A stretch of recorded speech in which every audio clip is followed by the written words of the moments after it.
messymarriage.com, and today is my second installment of Sloppy Joe Time. Hope you got your cup of Joe,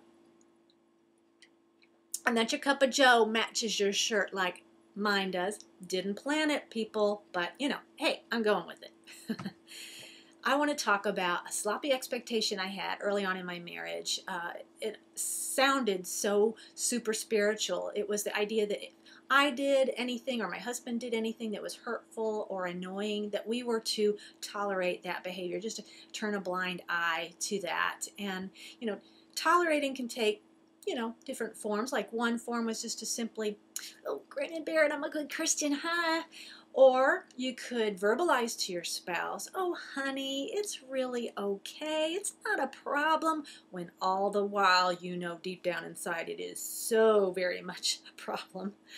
And then the third way was just to simply change the subject to something less controversial. You know, the old bait and switch. Well, there were two hitches with this approach. And the first hitch was me. I could not go without my emotions just bleeding all over my sleeves. And anytime I would say to my husband, oh, honey, it's really okay, it was like I was shooting daggers at him from behind my eyes, and kind of caught on to that after a while. Go figure. Well, the other hitch was my husband. He didn't want to adopt this toleration strategy, and I just felt like if we accepted that we would be going down this merry marriage road, you know, that's paved with denial and dying to self and carrying our crosses and being the good Christian soldiers that we should be. Only problem was my husband had gone AWOL, and he did not inform me until I was on the front lines of the War of the Stephaniacs. He had more of a in-your-face kind of approach to conflict, and I was all about, you know, trying to make peace at any cost.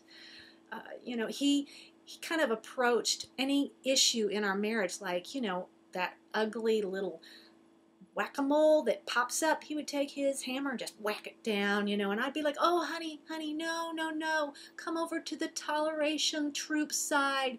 It's so much better over here. This is what Christ would have us do.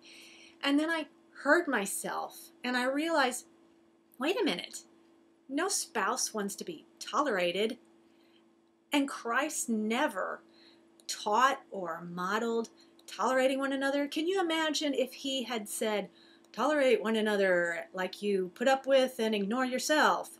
You know, it just wouldn't fly.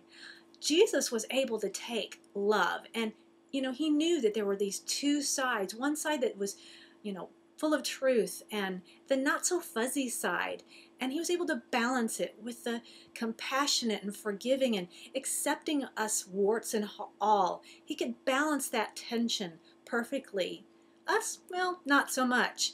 But that doesn't mean that we need to accept or tolerating our spouses another day. I mean, I want to be like Christ and love my spouse.